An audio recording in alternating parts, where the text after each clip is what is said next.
Hi, everybody.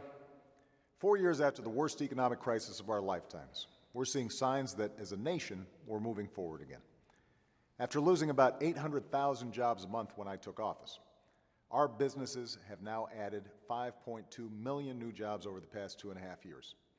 And on Friday, we learned that the unemployment rate is now at its lowest level since I took office. More Americans are entering the workforce. More Americans are getting jobs. But too many of our friends and neighbors are still looking for work or struggling to pay the bills, many of them since long before this crisis hit. We owe it to them to keep moving forward. We've come too far to turn back now. We've made too much progress to return to the policies that got us into this mess in the first place. For example, 2 years ago, we put in place tougher, common-sense rules of the road for Wall Street to make sure that the kind of crisis we've been fighting back from never happens again. These rules mean that big banks are no longer going to be able to make risky bets with your deposits. And if a big bank does make a bad decision, they pay for it, not taxpayers. And we also put in place the strongest consumer protections in our history to crack down on the worst practices of credit card companies and mortgage lenders. But for some reason, some Republicans in Congress are still waging an all-out battle to delay, defund, and dismantle these common-sense new rules. Why? Do they think that undoing the rules that protect families from the worst practices of credit card companies and mortgage lenders will make the middle class stronger? Do they think getting rid of the rules to prevent another crisis on Wall Street will make Main Street any safer? Republicans in Congress need to stop trying to refight the battles of the past few years and finally start doing something to actually help the middle class get ahead.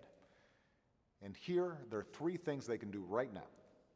First, Congress needs to step up and guarantee that 98% of Americans and 97% of small business owners won't see their taxes go up next year. This is something that everyone says they agree on. It should have gotten done months ago, but Republicans in Congress are standing in the way. They're holding tax cuts for 98% of Americans hostage until we pass tax cuts for the wealthiest 2% of Americans. Ask them how that helps the middle class. Second, Congress needs to step up and provide every responsible homeowner a chance to save about $3,000 a year on their mortgage by refinancing at lower rates. I gave them a plan to do that back in February. It's a plan that has the support of independent, nonpartisan economists and leaders across the housing industry. But Republicans won't even let that plan come to a vote. Ask them how that helps homeowners. Third, Congress needs to step up and pass my plan to create a Veterans Job Corps to help our returning heroes find work as cops, firefighters, and park rangers in communities across the country. A few weeks ago, Republicans in the Senate voted that plan down.